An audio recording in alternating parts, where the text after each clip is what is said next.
right here, right now, in front of this live audience.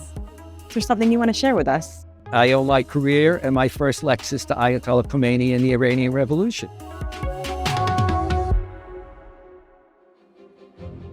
Taking center stage today is Dr. John Esposito, Distinguished University Professor at Georgetown University. He's a founding director of the Al-Walid Center for Muslim-Christian Understanding. He's also authored over 50 books on religion, Islam, and Islamophobia. Good to see you again. Yeah. Dr. Esposito. Thank you. I'm happy to be here. You've been doing this for a while.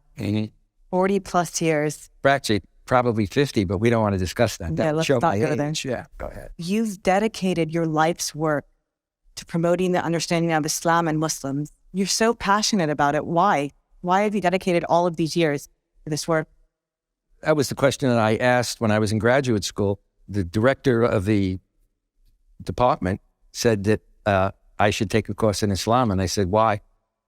I was finishing a PhD, or I thought, supposed to be in Catholic theology. But then I became enamored by Hinduism. So then I was going to do a PhD in Hinduism. And then he asked me 3 times to do it. And I said, why would I do that? And the reason was I knew nothing about Islam. And what I had seen was a movie called The Exodus. And the person that wrote it was a famous author. And I thought he was a historian. And based on that movie, I thought, why would I want to devote my career and take the course? What happened was I agreed to take one course. I was in a monastery for a number of years. I wasn't ordained a priest, but I spent between the ages of 14 and 24 in the Capuchin Franciscans. I knew Judeo-Christian tradition, but suddenly I'm in a course and I'm suddenly faced with Islam, which was always in the U.S. Courses in Islam were put with Hinduism and Buddhism. So you had Judeo-Christian and then everything else, Hinduism, Buddhism. And I suddenly realized, wait a minute, this is a religion that recognizes the revelation and recognizes the prophets of the Old Testament, okay? And that recognizes the prophecy of Jesus, not the Son of God, but prophecy, that venerates Mary and even has a whole chapter, so that Mary actually appears much more in the Quran than she does in the New Testament.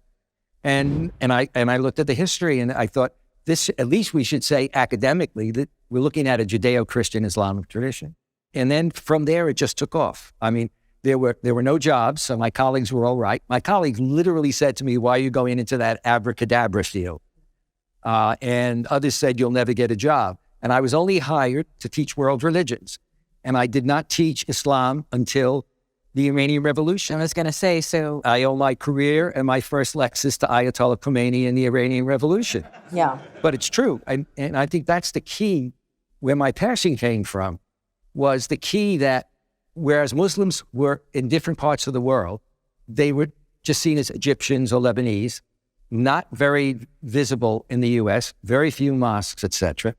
And yet there was an immediate equation that this is what their religion's like. That is the TV every day showing people shouting death to America.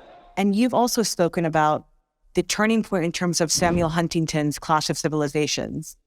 That really also laid the foundation for really framing Islam and Muslims as a threat. I think the significance is as follows. Some of you know the name Edward Said.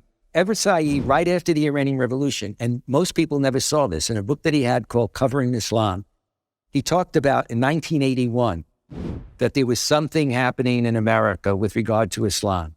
And he talked about it for a while, a negative aura feeling. And then he ended by saying, this isn't what Islam is. This is the way it's being seen and portrayed. And this could lead to a clash of civilization, okay? It wasn't until 1993 that Huntington published an article, Clash of Civilizations. Everyone attributes that to Huntington, that he came up with that idea. It's still pervasive today, isn't it? That idea that really, it's really a false dichotomy in a lot of ways. And, you know, I was reading recently that really interesting cultural fact. Every year, American students walk across their graduation stage wearing a graduation gown and a cap. And I was actually reading that roots itself in Muslim universities in the 9th century, where Europe's best and brightest would go to these universities and they would want to come back home and mimic the thobe and the flat cap symbolized the Quran as the highest form of knowledge. And even the tassel would have been the bookmark in the Quran, for keeping your place in the Quran. I mean, the fact that the Islamic intellectual tradition really influenced something as common as what American kids wear, or even in Europe, walking down their graduation stage, what does that say about Islam's impact on Western civilization and intellectual thought? The model for universities in many ways were the early universities in Islam. The notion of having hostels for students. As one prominent scholar of Islam said, during the Dark Ages, if you were up on another planet and you looked down, the West was invisible. It would have been the Islamic world that stood out. And the idea that during that period, you had a fluorescence in terms of the areas of philosophy, medicine, algebra, etc. And then that was carried over into the West. And yet some of that was lost. So, for example, I studied Catholic theology in many venues. Very few people ever talked about the fact that Thomas Aquinas, who used to be seen as the great Catholic theologian, and his teacher were influenced by what came, the philosophical tradition that then was passed on back into the West. The same thing happens when you look at areas of medicine and science and technology. And a lot of that is just beginning, I think, at a popular level to surface right now. One of your colleagues at Georgetown actually told me once that even Thomas Jefferson was influenced by John Locke, who was influenced by the Muslim philosopher Ibn Tufayl. So why don't we learn these things in school? It's changing now, but see, in the U.S., for example, it was typical in universities you did not have, unless they were a religious university, a religion department. Now you have them in different areas, but how do you get it into the schools, the high schools, et cetera? And now we have a program, and if you go to our website, we have a woman who does these courses for high school teachers, and we fund it, et cetera, and for other teachers so that they can go back into the classroom, so that now when I have students coming in, unlike 1993, 95, 96, when I first went to Georgetown, many of my students have come across Islam and Islamic history in their courses. Some of them have actually had a chance to study Arabic, but it's still not, a major force. What about in terms of the presence of Islam in America and the impact particularly of Black Muslims on American culture? Islam wasn't this thing that came about in the 1960s with immigration. I mean, it's as American as the origin story of America. That part of American history is often invisible. In general, the approach to talking about Muslims in America was always in terms of when did Muslims come from overseas to America, and also Arab Christians, etc. The whole history in the past, for example, that many of the slaves that came were Muslim, even if over time, for many of them, they were not able to keep their faith and there was an attempt to kind of convert them. Much of that is forgotten, so that it's only in recent years with the rise of the Nation of Islam, with Muhammad Ali in terms of an example, that there was more of a sense, and we still forget it. When people talk about Muslims in America and their issues, they forget that almost 1/3 of the population in America are African-American or Black. And they've had profound impact on culture in terms of even something like blues music, hip hop. There's a lot of, Muslim undertones as well in terms of the culture. So I think it's important to remember that as well. But I'm bad on hip hop. I don't relate to hip hop. I've tried. What about how geopolitics impacts the spread of Islamophobia? You saw the rise of Islamophobia in a lot of ways after 9/11, war on terror. It was really a top-down message, right, from the U.S. government, really perpetuating this idea of the Islamic threat.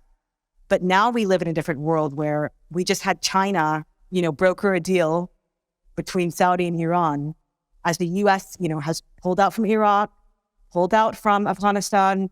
How has your outreach changed on the ground in terms of how you see things geopolitically? Well, what you see that really is depressing is that on the one hand, things have gotten better in terms of percentages of Americans and in some other countries too, but certainly in America, understanding Islam, but still a significant minority don't. I think that the globalization of Islamophobia has been missed in the sense that, in fact, Islamophobia has grown in Europe, and in countries like Austria, in the UK, in Germany, and it grows for countries where they don't have many Muslims. I mean, I've literally been at conferences or run a conference where somebody will get up and say, who's from Poland, for example, will say, the good news is we don't have many Muslims. The bad news is we have Islamophobia. A prominent Australian professor said the same thing. But now the globalization spills over, into China, no coverage of it. The first major publication in America that dealt with Islamophobia was in 2010, when you had the front cover of Time magazine saying, is America Islamophobic? What I realized about 8 years ago was that this wasn't going away. Things weren't getting better. Things were getting worse. What about the U.S. political environment?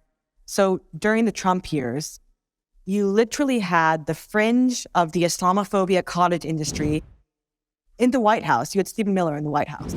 What's the shift from Biden now? Because obviously the rhetoric has changed, but what about the policies? When you look at the policies of the Biden-Blinken administration, I mean, sad to say from my point of view, there's no significant difference when it comes to their approach to the Middle East or to the Muslim world. There has been, the naming of a senior person in government, Rashad Hussain, but basically you do not see in their policies and the statements that are made, there's no significant shift. Right. You advised Biden, didn't you? I advised him after 9/11 when he was chair of the Foreign Relations Committee. What you discovered with Biden, and it wasn't unusual, after 9/11, a number of senators or former senators asked me to do some talks for senators and stuff. And what you discovered, and it was natural in those days, the Middle East was not taken seriously, And so most senators or Congress people had somebody on their staff that handled the Middle East. So they would then just rely on that person who would then write a report for them. And so when I met with President Biden, he was open to wanting to understand this, but you could see that, he's an expert on Europe, as he said, and particularly on France. And this wasn't part of what he was aware of or used to. John Kerry turned up at one of the briefings that I gave, and Kerry's a very brilliant guy, but there was no sense of that. And all of that shifted significantly really after 9/11. But that set the stage for the problem that we had. President Bush made went to a mosque and made a very nice statement. On the other hand, we invaded Iraq and basically said, it was to liberate and we occupy. I'm wondering, you have studied Islam for years. You've taught it for years. You have books literally called How to Understand Islam and Muslims. I'm paraphrasing now. What's something that you still don't understand about Islam and Muslims? I come from a Catholic background. I'm Italian American. My identity, if threatened, I respond to. Okay? Many Muslims do, many don't, because they're just too busy. They don't take any interest, etc. And yet they get concerned or upset what's happening around them. And so for me, it's really, the idea that at times frustration. Why aren't there more people who are going out of their way, whether they're young or older? It's not that there aren't a lot of people who do this, but there's a significant number that don't and be involved in it.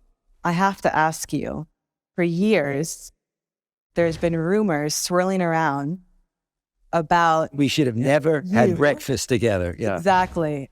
And I'm wondering, right here, right now, in front of this live audience, is there something you want to share with us? Yeah, this I was telling her that, I'll explain it to you. I was invited to do to a program in the UAE with some representatives of the British government and Muslims, older, younger government types. It was a closed session off the record. We all know off the record. It's not off the record. And I had given a speech. I was tired.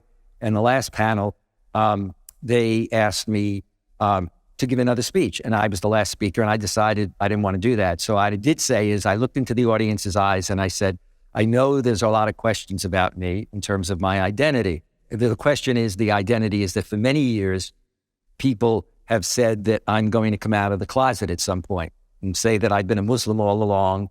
And so my critics will often say, if he writes like this. And so what I said is, I think I'm going to address the issue. I know that you'll keep it in this room. And so I looked very serious and I looked down for a while and I said, I do dye my hair, okay? And after it, the younger Muslims came up and said, they were sitting next to older Muslims that were going, mashallah, mashallah, And I've had that. I check into a hotel at Saudi Arabia, you're checking in and somebody comes up beaming. Or I go to Oxford and I give a lecture and after it, somebody says to me, there's a rumor coming out of Canada. I said, let me guess. So How yes. did you feel about that rumor? I feel privileged that they say that. I mean, to me, it says at a certain level that it says that that some people think that I understand Islam. You have street cred. And that, and that the people that don't like it, they're the ones that say, when they say coming out of the closet, it's the people that want to say, you see, that's why he writes this way. Yeah. That's that whole thing. One last question on a serious note. As someone who has immersed himself into the study of religion, spirituality, we didn't get to really go too deep into your own background, but I'm wondering, what do you think happens after we die? Well, I think that the people that I don't like go to hell, and I'm worried about people who no longer believe in hell because I kind of want to say, what? After we die, I don't I don't know. I'll probably find out a lot sooner than you will. But I think that I think there is an afterlife. I really regret this. I'm the one that cried at my wedding. When you come out after a wedding in a church, it's, the groom is there and then the bride is greeted. Well, my wife had to greet everybody because I get emotional.